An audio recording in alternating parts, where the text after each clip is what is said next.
Okay, let's do it. Welcome, my mega colleagues, families, friends, to our second episode, Truth About Wellness. By Wellness We Care, an initiative of Mega We Care for helping you to stay healthy as long as you live. Back on popular demand, or maybe we just don't want to give up. I have my expert, Dr. Sun, with me again this time to answer all those questions that remained unanswered last time. So we talked about COVID and we talked about all the things we wanted to learn about COVID, but this time we are going to talk about living with COVID. Uh, it's so much in the news every day, like COVID. There's confusion. There are issues that we all keep understanding and don't understand very much. The Delta variant, which is 5 to 8 times um, more transmissible, 1.5 times to 2 times more severe. Vaccinated people have less severe symptoms and are not hospitalized. Unvaccinated people have higher chances of getting hospitalized. And then the endemic endpoint, we're talking about pandemic versus endemic, and a lot of people are now talking about we have to learn to live with it. Managing case counts is not important, but it's about managing severity and deaths. That's become a big issue. Countries that were believing in zero COVID for a long time, Singapore, Australia, are also rethinking their strategies, and they have come up with living with COVID themselves. So COVID is here to stay, and we have to learn how to live with it, and that's a fact. So today is an opportunity to sit down and have a chat with Dr. Sun on many of these issues that are probably in the back of our mind. Can our children go to school? Can companies open? And I'm thinking myself, can I open my office so people can start to come to work? Because it's been already a year, more than a year and a half, and it's about time that we got back to seeing each other. So that's the big question. But again, as I said last time, we are talking about evidence, we are talking about scientific basis, and with this new science emerges every day. Well, just a few hours ago, the new Israeli study was published, or there is some document saying that in the third shot gives you some 10 times higher protection. But this is very short term. They don't have longer term data. Does it wane? Does it last longer? So all these issues are there. I mean, we need to wait for the science to come out. But based on present knowledge, present evidence, we are here to talk to you and give you what we know after going through all the papers and studying all the data that's available with us, right? So before we move on, let me just tell you a few things. This is going to be a shorter talk. This is about 45 minutes, and we have 15 minutes in the end for Q&A. Everything else is the same. Disclaimer, yes, I do run Mega We Care, but we are not going to promote any products. We're not going to buy and sell anything on this side. This is all about COVID and what COVID can help, can do to you. And should we stay locked in, and should we walk out of the house, or should we keep wearing masks? These are all these questions that I have in my mind. So, my dear friends, let's welcome Dr. Sun, our expert. I call him Dr. Saint, who helps you to stay healthy as long as you live. So, he's again here with me, Dr. Sun, next to me. Welcome, Dr. Sun. Swadika Bachan. Good to see you again. So, without spending too much time on more talk, let me start asking you questions again. So, my first question is that, which I think all of us want to know, is this COVID ever going to go away? Is it going to be here forever? I mean, I hear MERS, SARS-1, and what was that? COVID-1 and MERS. They came and they went away, right? And measles is still around, one of the most transmissible viruses, they say. And then you still have the other viruses, the cold and flu are also forms of coronavirus, and they are still around. So if it's going to stay a long time with us, and then what's your thought on that, Dr. Sun? Is COVID here to stay? Yes, I think it will be here to stay, unfortunately, for quite some years. At best, it may come and go, but definitely it will be a long term. That leads to another question, that should we be vaccinated? Because that question has been raised quite often recently. The answer is definitely we should be fully vaccinated, because the mortality and hospitalization rate is much lower if we get full vaccination. Uh, let me clear it a little bit more here. Because with this, what we call breakthrough infection, I mean, after full vaccination, and then the infection still can come in. With this high rate of breakthrough infection, we cannot anymore depend on the what we call herd immunity. Simply put it, building herd immunity through vaccination is now not possible. So nearly all of us will get disease sometime in life anyway. At most, what we can do is that to protect ourselves from the effect of the disease, number one, get full vaccination. And number two, uh, manage our own risk factors. And number three, once infected, start early treatment, preferably by ourselves, which we may talk in detail later, uh, how to start our own treatment once we get infected. So COVID will be here to stay. And still, we need vaccination. All right, very good. Thank you, doctor. That was, I mean, in order for us to live with COVID, one of the most important factors is to get vaccinated, get doubly vaccinated. First, there is enough evidence to show that COVID, you can prevent at least severity, hospitalization, and reduce the burden on hospitals, and thereby improve our chances of now managing the severe and hospitalization, then trying to manage COVID cases. So that's good. That's very good to hear. So, and as we talk further, we'll probably get more data on how these vaccines are protecting us. Though a lot of us think that we're going to get COVID anyway, so why get vaccinated, right?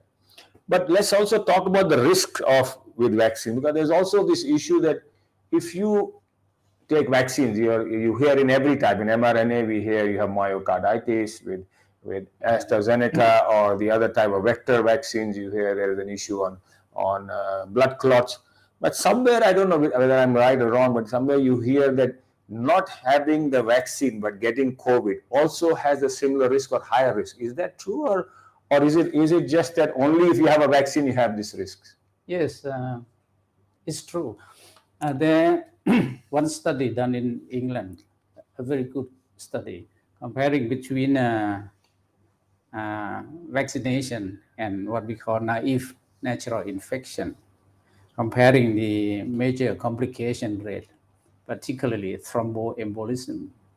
And it showed that vaccination come with very much less frequent thromboembolism rate. The natural infection come with very high and severe incidence of thromboembolism. And another comparison is between the what we call breakthrough infection after vaccine, comparing with the naive natural infection. Just look at the complication.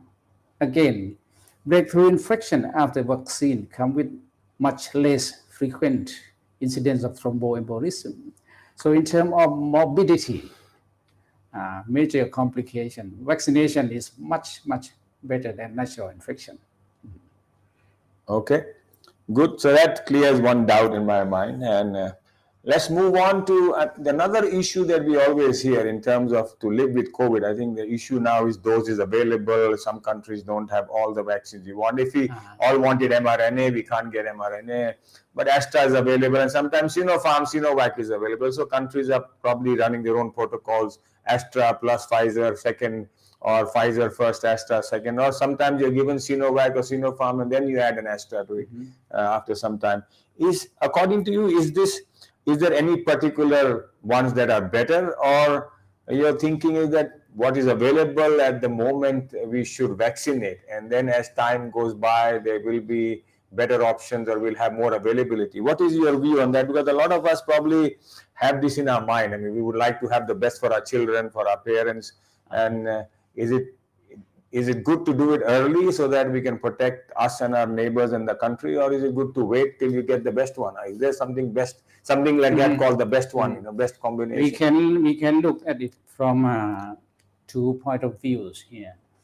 From the efficacy point of views, I mean the the incidence of breakthrough infection. There is one study published in New England Journal. Compare the breakthrough infection between Astra plus Astra and Pfizer plus Pfizer, and compare the breakthrough infection.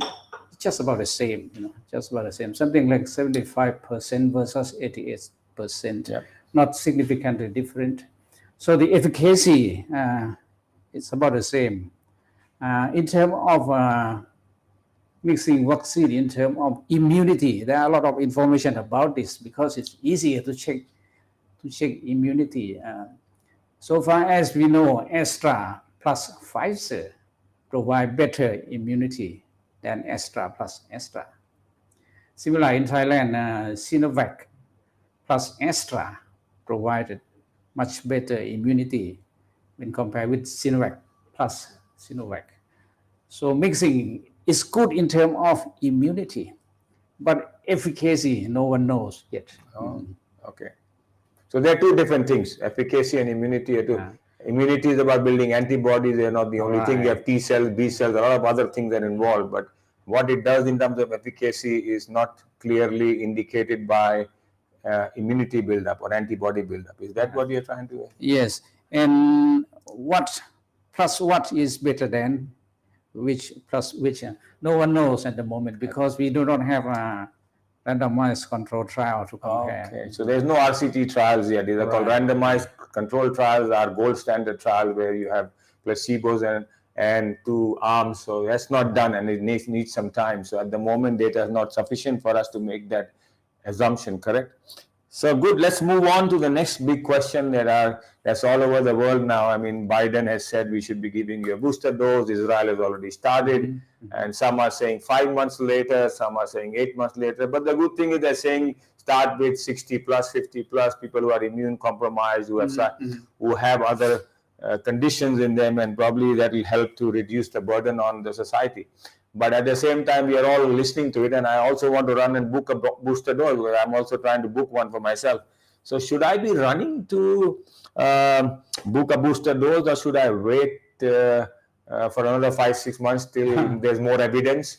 What's your advice on booster doses, Dr. San? What's your view on the booster doses? I think we got to look at the big picture to compare between the natural infection and vaccine breakthrough infection. And recently there was one study from Israel.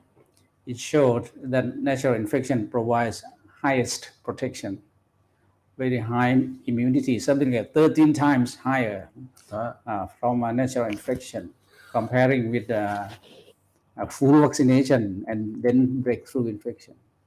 So if we look from this data, after full vaccination, then get natural infection will be the best. All right. Will be the best, much better than keep on boosting, because we don't know for sure how many doses and how frequency we need for boosting. So at the moment, I would depend on the data from Israel that the best way is get full vaccination, 2 shots, and then open for natural infection. This is part of my later question, but I'll wait for that to come to you, because I have another idea. Maybe we should be having COVID parties at home so we can probably get naturally infected, but later. So the good thing is what you're saying is, yes, at the moment there's not sufficient data, but people who are immune compromised have all these other health issues. Maybe for them, if the immunity is waning, and they have found that it wanes over 8 months, they should probably be the first candidates. But meanwhile, we should leave vaccines for the whole world.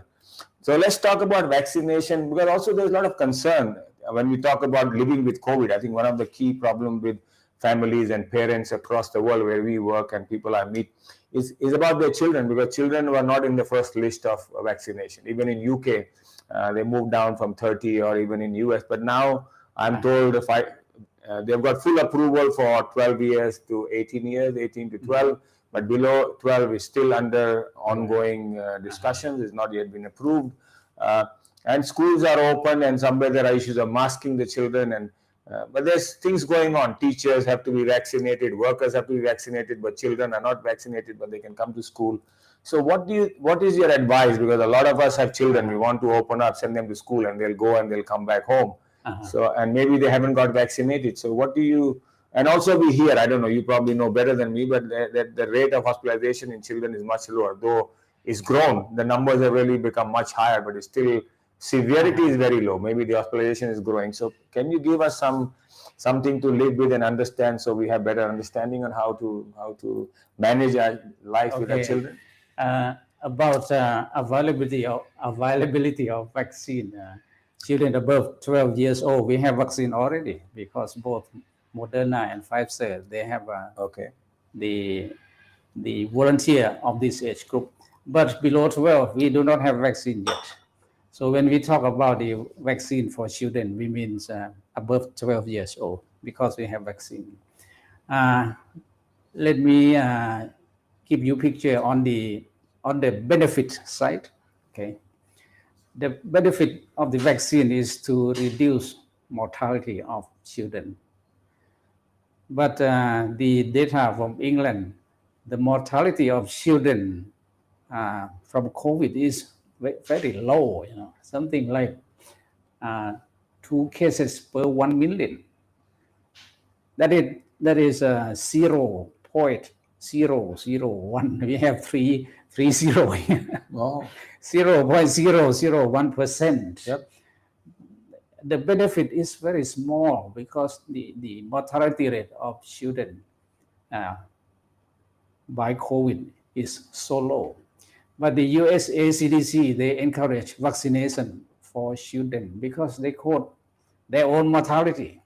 But the way the USA CDC count mortality, they count all death related to PCR positive children. And they compare that mortality with the mortality of other diseases which require vaccine, such as measles. Okay. So the USA CDC encourage vaccination. But I look from both views. I think the benefit is very, very small. That's on the benefit side. Now on the risk side, there are some points to make here. Number one is that we don't know the long-term effect of the mRNA and vector virus vaccine, because it is the new design, new type of vaccine, which work inside the cell, and particularly vector vaccine work inside the nucleus, meddling with the human DNA. So we don't know for sure the long-term effect of the vaccine beyond this generation. We do not have information that we need something like 20 years or 30 years to get that information. That's one thing. The second thing is the number of children in the trial, in phase 3 trial of both Moderna and Pfizer vaccine. The number of children were quite small, As I remember, 3,000 in Pfizer vaccine, about 2,000 in Moderna vaccine. And with this small number of sample, we can miss. Suppose we have serious adverse effect with incidence of 1 in 5,000, we can miss it easily, because the number of children in the trial is too small. That is the second thing. I mean, the risk may be there, but we don't know it yet. So the benefit is small. The risk cannot be quantified yet. So I don't quite agree with the idea of vaccine. So you are not very much in agreement, though nobody wants any mortality in young children. I think that's not what we desire. We want to protect everybody. That's the idea. But you're saying the risk is so low, so that the risk from death is so low, mortality. Right. But at the moment, the other side is not very well known. But the recent study that I saw, they studied that about 250,000 kids got COVID, and out of which some 25,000 were hospitalized. And there's a whole issue that pediatric beds are full in some parts of America, not everywhere, where the vaccination rates are low. Maybe only 45%, where the unvaccinated numbers are high. So I think there are issues there, and there's concern, but everybody has concern. Shall I send them to school? Shall I not send them to school? If they get it, what's going to happen? So I think what you are saying is we need to follow with the data and keep studying that further at the moment. But But vaccination Yeah. in Thailand is also starting from 12 to 18. They're starting.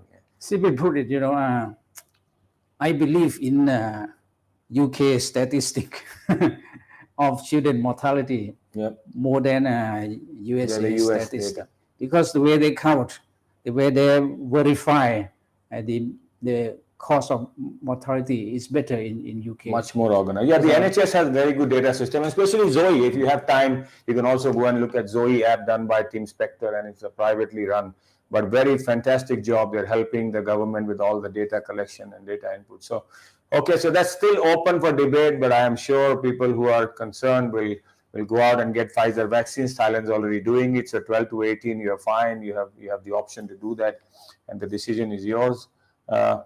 With this, Dr. Sun, there's also one issue we always keep hearing that, okay, I've got vaccination and then I've got long COVID.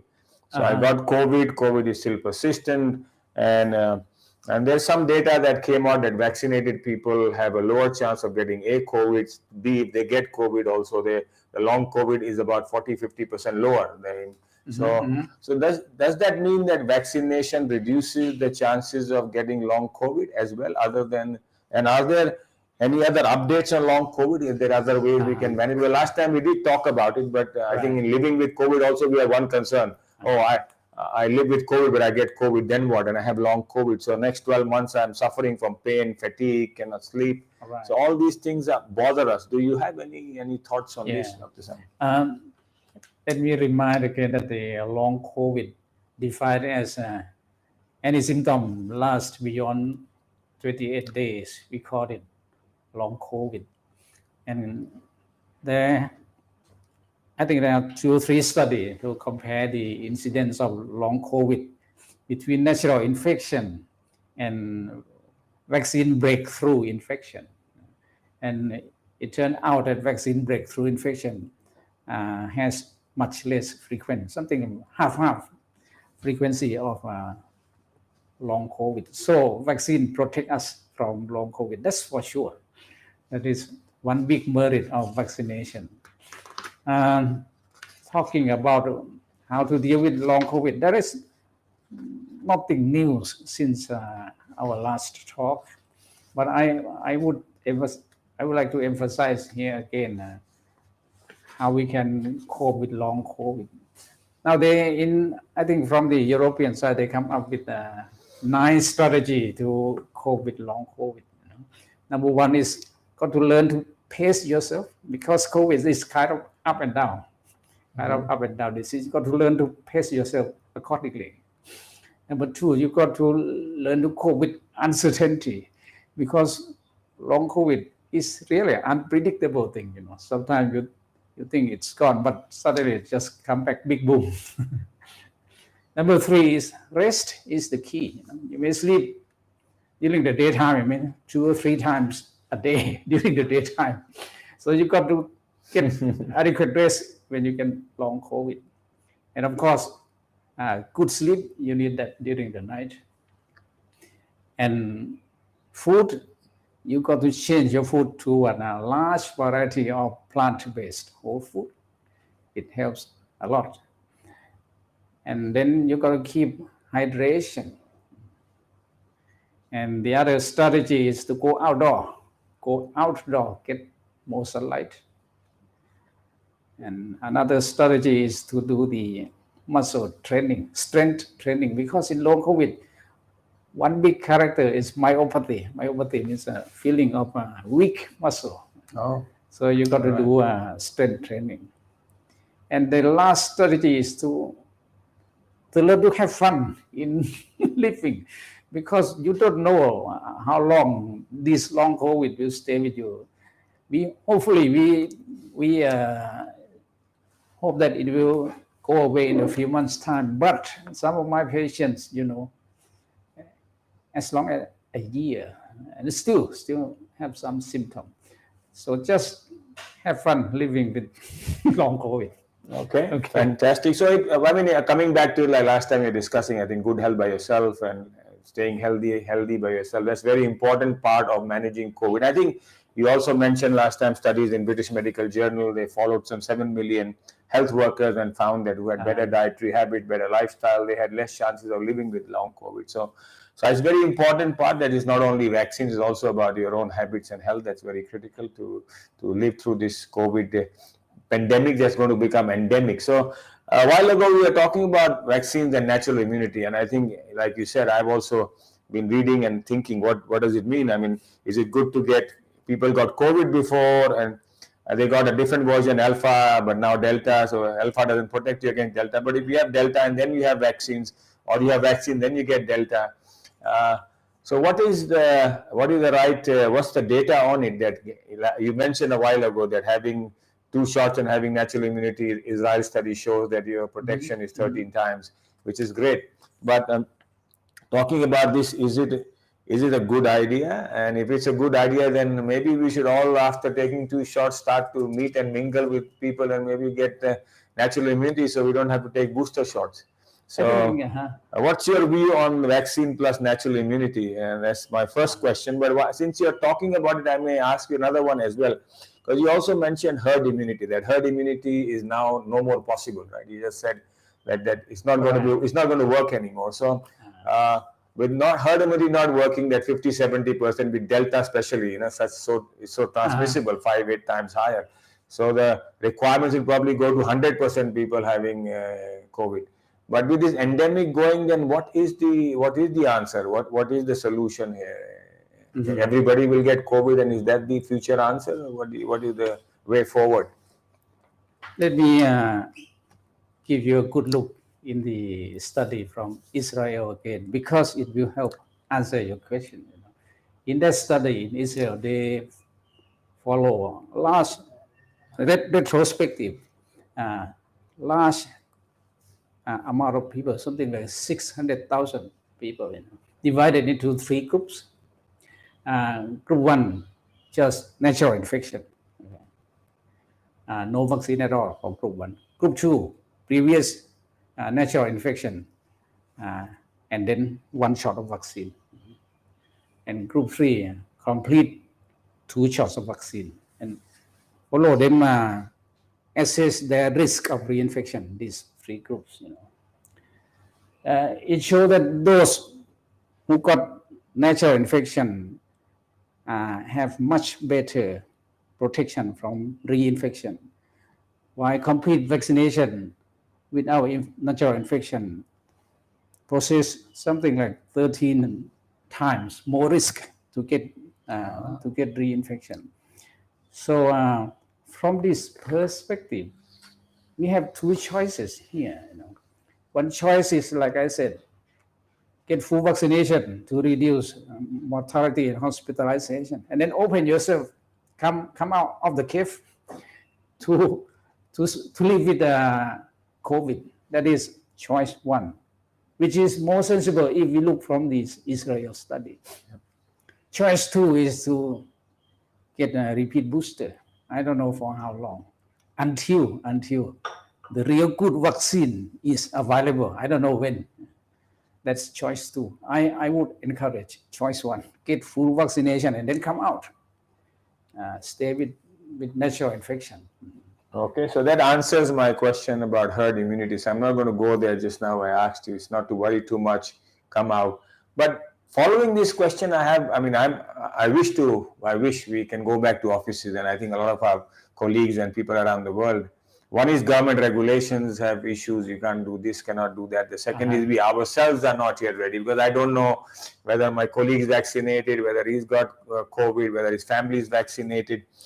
How do we go about opening our offices? I mean, probably a lot of our people in our offices now are vaccinated, doubly vaccinated, and they're also sitting, like I'm sitting with you today, and this is like a after vaccination meet, because both of us are vaccinated. Dr. Sand is vaccinated, I'm also vaccinated. We spent 2 weeks after vaccination. What they say is to build your antibodies, etc. And we are now probably safer than we were before. Let's put it that way. And now we can sit with each other without a mask and talk. Last time we didn't. So this is one benefit of being vaccinated.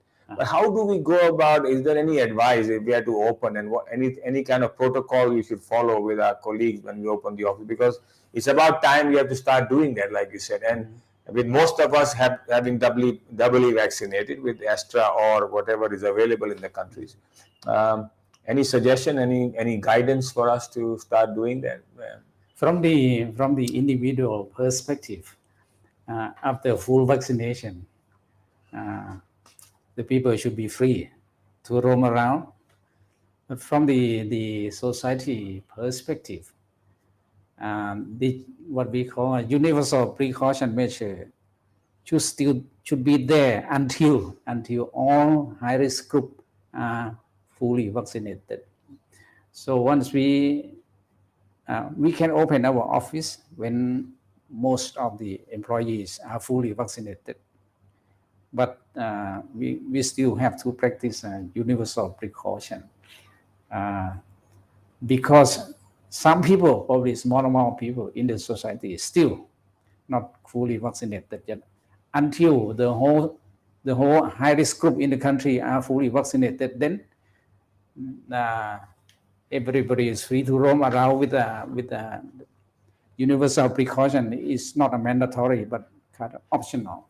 So when we say universal precaution, that means in common areas or in open, in not closed areas, masking, etc. is still advisable. Yes. Distancing, masking, and all these hands, things. Like so still appropriate behavior should be followed. But while you're sitting with people who are vaccinated 100%, if you're there, then you can.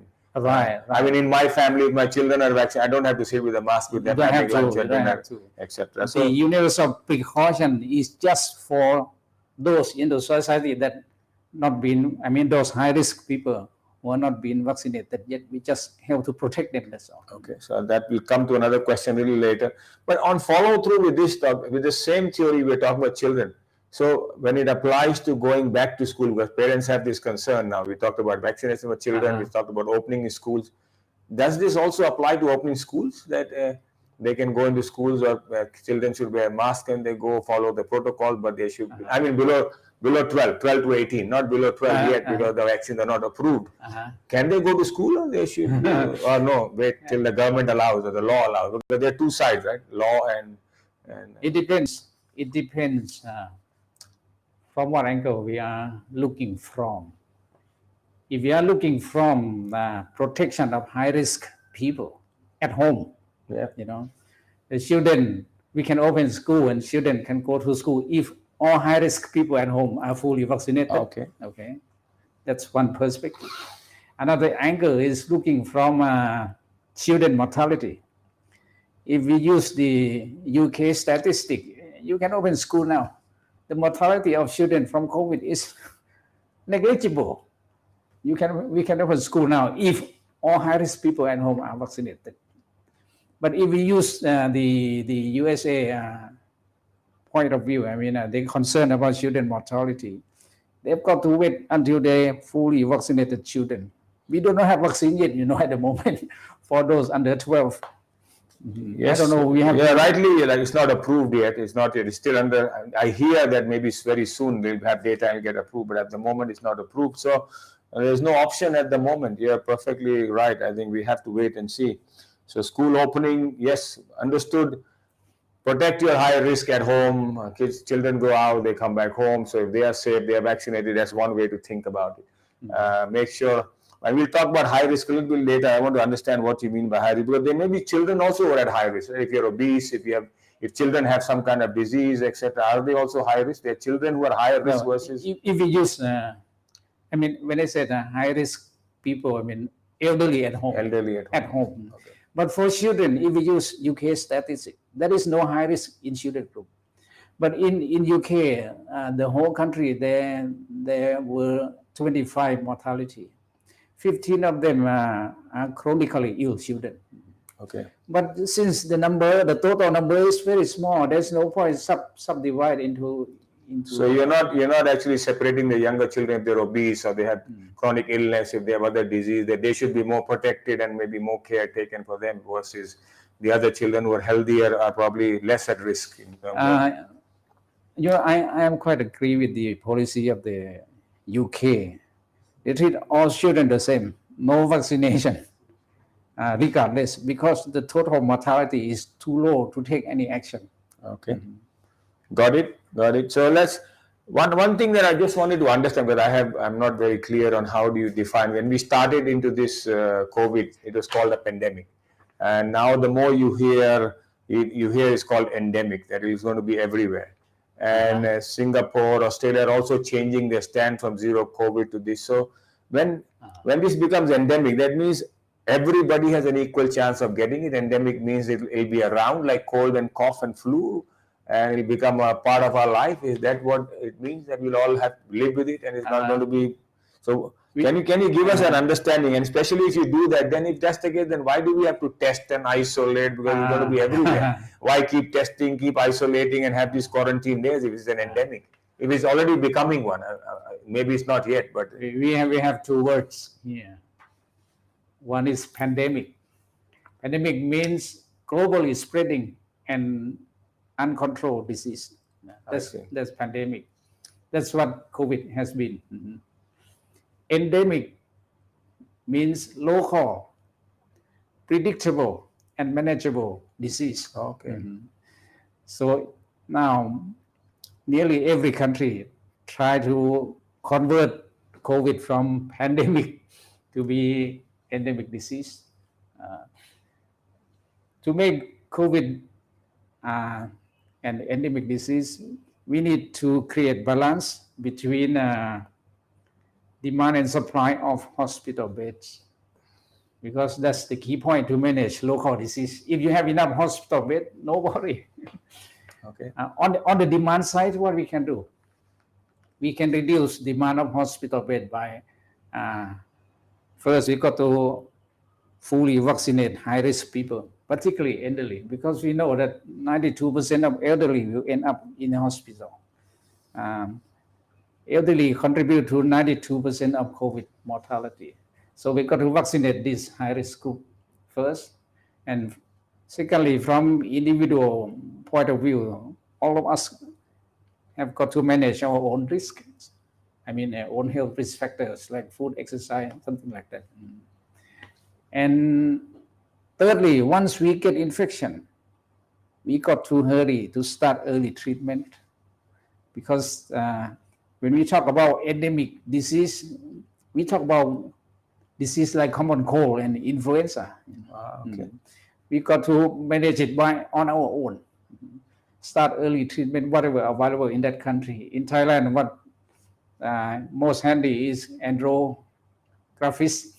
In India, maybe ivermectin. Yeah. So whatever available in that country, start our own treatment as early as possible. That's the way to deal with the endemic. So you have enough beds and there's enough availability, and once you're vaccinated the elderly, they're protected very well. It releases the capacity and then it becomes an endemic. So it's manageable. That's what you mean. Okay, great, fantastic. Just to understand a little bit quickly, not too long, because we're slowly getting out of time, but how do you define at risk, Dr. San? Because elderly are risk, and if you have CVD, diabetes, all these, you have cancer, you have immunosuppressant disease, they are at risk. What? And in children, are pregnant women more at risk than other people in the world? Just to understand, and is there a way that, to understand, can I make myself from high risk to low risk? Can I do something about it? Can I make a change now that I understand it matters? Can I start now and make that change, or no, it's not possible? Is there a way to? We have three categories of risk profile for COVID disease. Number one is elderly, of course. Age is a major risk factors. We cannot do anything with age. Number two is chronic disease. When we say chronic disease, we mean chronic non-communicable disease, particularly the obesity, hypertension, cardiovascular disease, chronic kidney disease, chronic lung disease, immunodeficiency disease. All of these are chronic disease which contribute to higher mortality risk in COVID disease. That's second group. The third group is pregnancy women. Yes, we now classify pregnancy women as higher risk of high risk group of people, because pregnancy women once get COVID, they tend to have higher morbidity, particularly what we call eclampsia. Eclampsia means a hypertensive disorder of pregnancy, which at times end up with mortality. So we have three groups, and we can even in elderly, we can reduce the risk. I mean, elderly who manage their health immunity will be much better off than elderly who do not do anything. Of course, for those chronic disease group, if they manage their risk factors, for instance, if they have a heart disease, if they manage to have their cholesterol, manage their hypertension, manage their food and their exercise, they'll be much better off. For pregnancy, nowadays it is agreed globally that we should encourage pregnant women to get vaccine to reduce mortality. So that's now acceptable that pregnant women can get vaccines.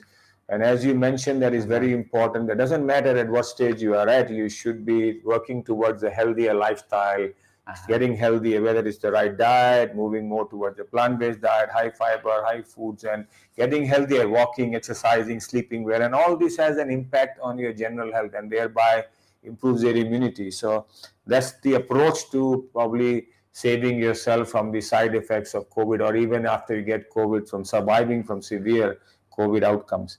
So that's also very well documented, as I understand, in a lot of research that's being done at the moment.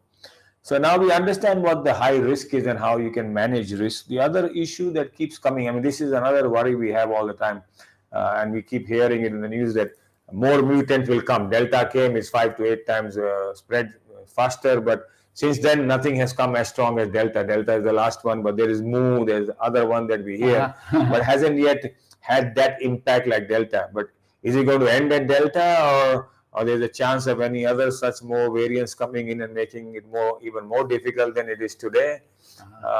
And what can we do about it? I mean, all the other things that you mentioned, is there any thought on this variants and the impacts of variants on our life going forward? I think we can quite sure predict that more and more variants will come because globally the vaccination rate coverage is very low.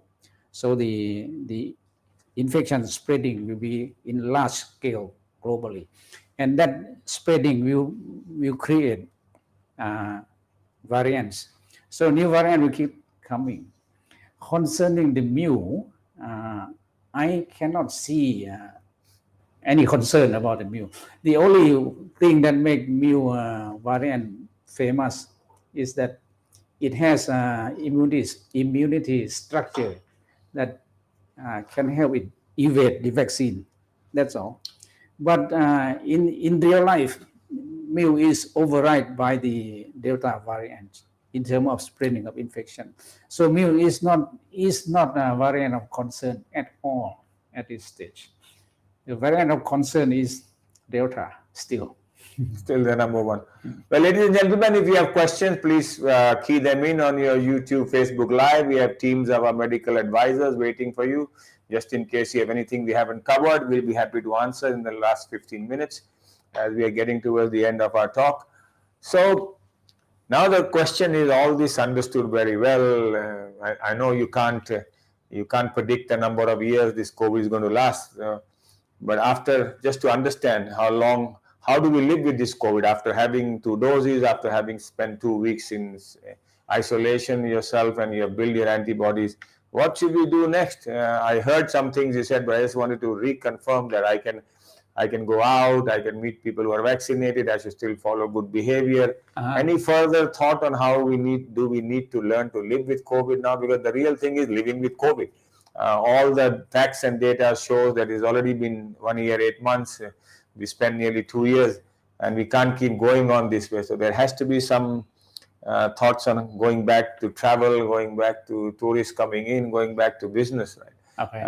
What's your thought on that, Dr. Sun? Any views? Well, full vaccination is a must. So everybody needs full vaccination, even 2 shots. That's a must. And healthy lifestyle is a must. Plant-based, whole food diet, regular exercise, adequate sleep, going outdoor, get sunlight. That's also a must.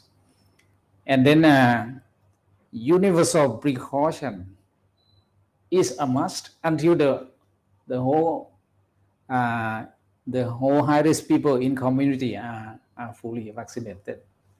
Meanwhile, the universal precaution, I mean, wearing mask, distancing, cleaning hands, still need to be heeded. And the most important point is that this is only my point of view. Once get fully vaccinated, come out of the cave and start living. So life going back to normal, we still have to follow some regulation. And I hear you saying that if you are at high risk, if you are in public places, follow some protocol, including wearing masks, right? Even if you're vaccinated, there's no harm in doing that. Correct? Because you don't know, unless your whole country is vaccinated, is that still applies to going back to life. And the other thing is that now that we know this so well, and you've been doing this with COVID patients here, and at the Wellness We Care Center, you've been treating people for all kinds of high risk NCDs, disease that are part of our own lifestyle management, and you've been teaching them for a long time to change lifestyle. So being healthier means probably reducing the risk of disease. And as I hear from you, and the data also suggest, not only vitamin D, zinc, C, etc., that also help, but also all the other factors, good diet, exercise, good weight, and all these things, sleep, they also matter, and they can probably make you more immune, make you healthier, and build natural immunity. So before we conclude, can you give us your thoughts? Because we understand that the world is moving away from managing case counts. I hear from managing case counts to managing severe illness and deaths. I think the more and more you hear these words, from managing case counts, you now measure and monitor and manage severe illness and deaths. And that means having hospital beds available, and so that you can live with the endemic. So that's the one part that the governments are trying to do by vaccine. What about us? Because this is all about good health by yourself. It's about staying healthy as long as you live. So I think before we finish and end our question and answer, maybe you can give us some advice so that we can also go back and carry this on our daily lives. So Dr. Sun, over to you. Long ago, WHO, I mean, World Health Organization, used the word self-management, which I like it, self-management. There are 6 components in this COVID era for self-management. Number 1 is food. I mean, got to turn toward large variety of plant-based whole food. That's number 1. Number 2 is regular exercise, basically everyday exercise. And number 3 is adequate sleep, because sleep is pretty closely related with the immunity function. Number 4 is stress management. I mean, learn to put down your thought. Don't meddling with your thought too much. Number 5 is outdoor living. And this is the new thing which come with COVID, particularly with long COVID. I found out here, from my experience with a few patients, outdoor living boosts them up very fast. And I strongly encourage to go outdoor, get sunlight, at least during this COVID era. And number 6 is vitamin and mineral supplements if the natural food intake is limited or not adequate. There are a lot of study that severe COVID patients, they have low level of many vitamins and minerals, such as vitamin D, vitamin C, and zinc, something like that. So if the food intake is not adequate, I would encourage also vitamin and mineral supplement. So that's 6 components of what WHO call self-management. Fantastic, Dr. Sun. At least now we know how to live with COVID. We are going to start. I'm seriously contemplating that within the month of October, we should have people fully vaccinated and we should be coming back to life. I mean, we are. I'm trying to expose myself a lot to the sun nowadays and staying outdoor, other than taking some of the vitamins we make, but that's my choice. At the same time, I think we are at the end of our talk. Whatever we wanted to talk to you about living with COVID has come to an end. We have a few questions from the audience, people who have attended. Some are answered and some have asked some questions. So I'm going to ask Dr. Sun to answer some of them again. I think one of the questions is that if I've got full vaccination and I get natural infection after that, does it increase my risk of thromboembolism? Because you mentioned that it is high, but does it get higher, or it doesn't change the risk factor? The question is about breakthrough infection after full vaccination. The risk of thromboembolism is very small. That's good news. Breakthrough infection after vaccine, the risk of thromboembolism is very small in comparison with natural infection alone. So you should be better off in terms of thromboembolism. Vaccination and natural, and you get an infection is still very low. But some other question is that if vaccines are not available in many countries for children under 12, is it worth giving them a flu vaccine which is approved? I mean, there's no data, but I mean, it's a question. A flu vaccine is a regular vaccine recommended for all global citizens to take it every year, once or twice a year. So nothing to lose. But flu vaccine can protect children from COVID or not, no one knows. It's just guess. At the moment, there is no evidence show relation between flu vaccine and COVID immunity. No evidence. But let me emphasize here about COVID and children. The mortality of children by COVID is so small, so small that we don't have to worry anything about children. So under 12, you don't know whether the flu vaccine works, and it's probably better off not even taking it, because there's not enough data that's going to protect you against COVID anyway, right? So you don't know that. So the question was, I mean, I think this question was answered by you, but there's again, I'm just going to repeat it, that Astra first, Pfizer second, is it safe? Is it effective? But I think you just mentioned Astra first, Pfizer second, the immunity. The data shows that the immunity levels are probably the immunity levels, not the efficacy, but immunity. Right. Is that correct? Yeah, correct. Better than Astra plus Astra. Or Pfizer plus Pfizer, or Astra plus Astra. But Astra so at the moment, Astra plus Pfizer is the best combination in terms of immunity level. In terms of immunity level. So that's probably at the moment immunity level data for the shorter trial that they have got. I think the number of the patients in the trial and the duration was short. There's still work going on. I believe UK is recruiting 8,000 people a day, and they're studying. A study is going to be published on how vaccinated, unvaccinated, and natural, and how the immunity and antibodies, etc., have developed and the protection levels in them. So there's still work going on. It's ongoing, I hear. One thing I would like to mention here again is that with this level of breakthrough infection, I mean, in some series as high as 40% breakthrough infection. With this level of breakthrough infection, nearly all of us will get real infection anyway, sometime in our life. So after full vaccination, just open for the natural infection. One last question before we haven't seen any more, but I'm fully vaccinated for COVID, but I need to travel. Do I need an influenza vaccine? Are they two separate things, influenza, travel, and influenza? Are they? I mean, I've not had an influenza vaccine so far, but do you need to take one if you have COVID, or they're not? Well, it is two separate issues. It is globally recommended that all people above 6 months old should be vaccinated by influenza vaccine once or twice a year. That is a global recommendation. It has nothing to do with COVID so far. The boosting immunity across the vaccine type is not solidified by scientific evidence yet.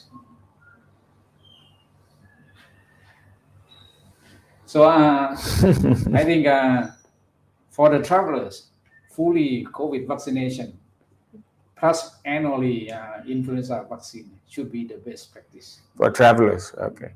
Well, people are asking, when should we start traveling? If the government allows, should we start traveling, or should we wait and see? Or if you are fully vaccinated and you have got a You've got COVID already, you have got a lot of protection, 13 times more with COVID together. Maybe you are very well protected to travel, better than other people. So I don't know.